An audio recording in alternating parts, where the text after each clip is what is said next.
le ministre rappelle à quel point les médecins généralistes sont essentiels dans la lutte contre le virus. Vous lui dites oui, mais donnez-nous les moyens, c'est ça? Oui, donnez-nous les moyens de protéger à la fois les médecins, les infirmières qui sont les hussards de la santé, qui vont aller auprès des gens. Et on rappelle que la transmission, c'est un contact proche et durable.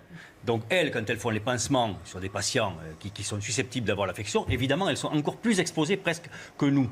C'est les kinés aussi. Ce premier rideau, ce premier rempart, il est très, très, très important, indispensable. Donc il faut qu'on le protège. Et quand on dit protéger, ce n'est pas que des masques. Parce que quand on examine le patient, qu'on lui pose un abaisse-langue pour examiner sa gorge, en général, c'est là qu'il crache. Et quand il crache, la goutte, ce n'est pas comme Guillaume Tell, elle ne vise pas le masque du médecin. On va le prendre dans le visage, on va le prendre sur notre blouse. C'est pour ça qu'il faut des surblouses, c'est pour ça qu'il faut des lunettes de protection.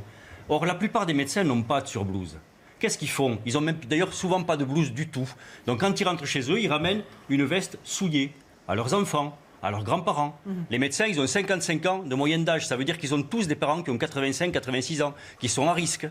On ne peut pas imaginer un seul instant que les médecins contaminent leurs propres parents. Parce qu'on va les sortir du soin, ces médecins-là. Et on en a besoin. Donc il faut protéger ce bien commun que l'on a tous, qui sont les personnels soignants.